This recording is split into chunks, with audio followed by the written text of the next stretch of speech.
बोलिए जय गुरुदेव।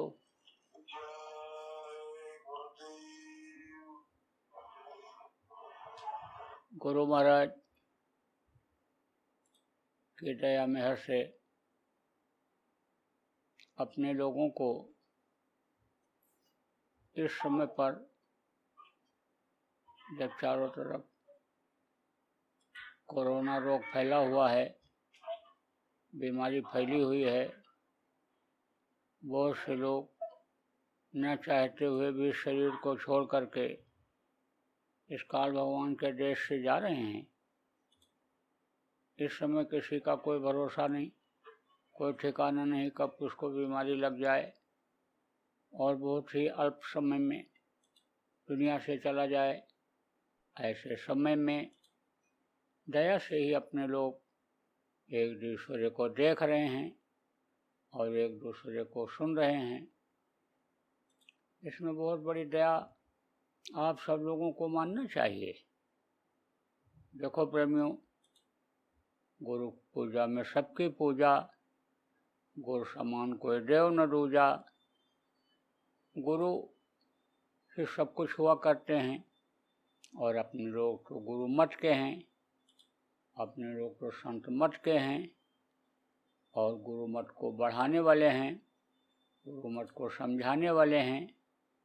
तो जब तक गुरु के दया नहीं लेंगे, गुरु के दया का इजहार अपने अंदर नहीं करेंगे, तब तक गुरु के नाम को बढ़ा नहीं पाएंगे, गुरु के काम को नहीं बढ़ा पाएंगे और गुरु के मिशन से लोगों को लाभ फायदा नहीं दिला पाएंगे। इसलिए दया लेने के लिए, लोगों को दया दिलाने के लिए आप जिम्मेदारों को सोचना है, विचार करना है, अपनी योजना बनानी है, अपने पिछले काम की समीक्षा करनी है कि हमने अपने अपने प्रांतों में, अपने अपने स्थानों पर क्या क्या काम किया और कितना हम कामयाब रहे और किस तरीके से हम कामयाब रहे, कौन कौन सी योजना हमारे यहाँ कामयाब रही, इसकी करो समीक्षा। अपने प्रदेश के प्रदेश में जो जिला के जिम्मेदार हैं, जो आपके अन्य संगठनों के जिम्मेदार हैं, उन लोगों से आप लोग सूचना इकट्ठा करो और फिर उसके बाद में इसी तरह की मीटिंग करो, इसी तरह से लोगों को जोड़ो जैसे आप सब लोग जुड़ करके मेरी बात को सुन रहे हो। अभी तो आज से मीटिंग की शुरुआत हुई है, फिर ज़रूरत पड़ेगी तो हम भी आपकी सुनेंगे, एक एक आदमी से बात करेंगे। ऐसे ही आप लोग बात करते रहो आपस में। आप जितने भी लोग हो, उज्जैन आश्रम से इस समय दूर जरूर हो, लेकिन ये जो सिस्टम आप लोगों ने खोजा और इसको लागू किया, इससे आप नज़दीक में हो गए हो।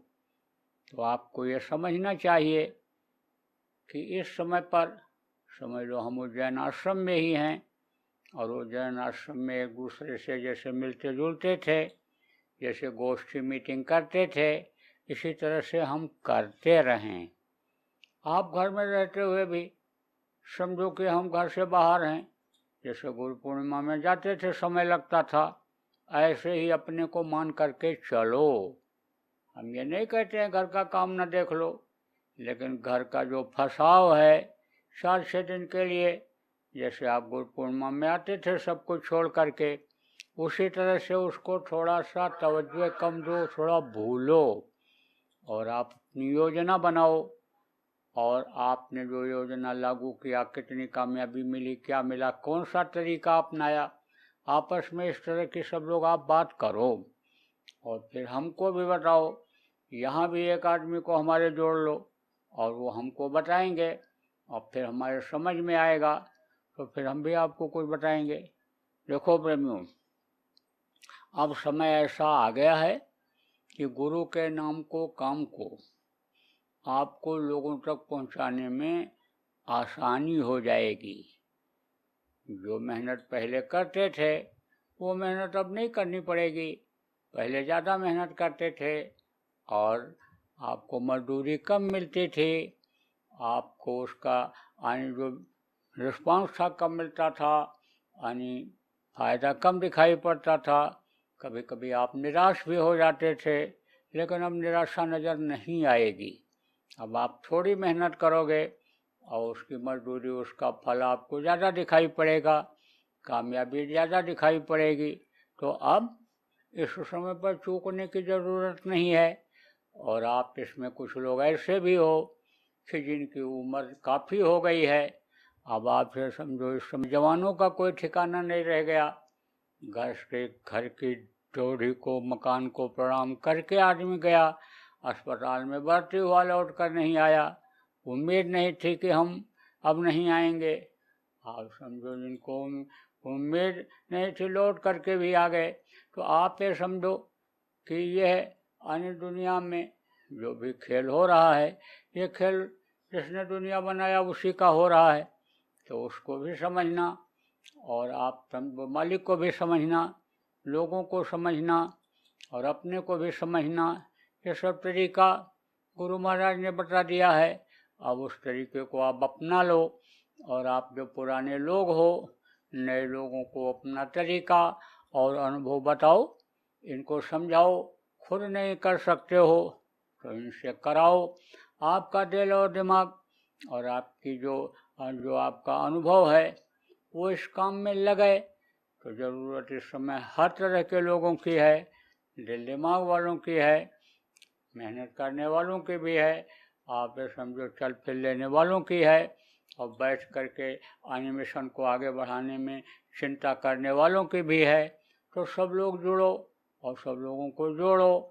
पुराने लोग जो नहीं सुन रहे हैं इन बातों को उनको भी समझाओ कि मौका जब निकल जाएगा तो फिर हाथ आएगा नहीं, इसलिए मौके से कोई चूके नहीं।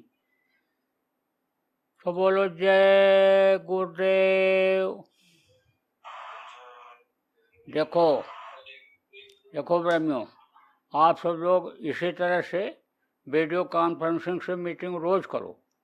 जैसे यहाँ लगातार आप मीटिंग करते थे, ऐसे मीटिंग रोज करो और एक समय निश्चित कर लो, सुबह का या शाम का, और सब लोग ऐसे जुड़ जाओ। दिन में मौका मिल जाए तो जो लोग जुड़ जाएं उनसे भी आप विचार विमर्श करते रहो, भाई कैसे किया जाए, क्या किया जाए, तो नए नए तरीके मिल जाएंगे। मोटी बात आप ये समझो कि जैसे समझो ये लाइव हो रहा है, जो शाम को रोज सत्संग हो रहा है उसका प्रसारण होता है, और जो लोगों को सिस्टम मालूम हो गया है उनके मोबाइल में दिखाई पड़ता है और सुनाई पड़ता है। तो आज एक प्रेमी ने कहा कि मोबाइल को ही हम बॉक्स में जोड़ देते हैं स्पीकर के, और घर वाले भी सुनते हैं, मोहल्ले वाले भी सुनते हैं, बहुत लोग सुन लेते हैं। ऐसे ही यानी नई नई चीज़ें आ जाएंगी और जिससे बहुत लोगों को लाभ मिलने लगेगा। रिश्तेदारों को कैसे जोड़ लेते हैं, व्यापारियों को कैसे जोड़ लेते हैं, शाकाहारियों को कैसे जोड़ लेते हैं, ये सब यानी एक तरीका निकल आएगा। लेकिन एक दूसरे से जब बात करते रहोगे तो तभी समझ में आएगा। जब आप थोड़ा समय दोगे इसमें तभी ये चीज़ें समझ में आएंगी और काम आगे बढ़ पाएगा। तो बोलो जय गुरुदेव।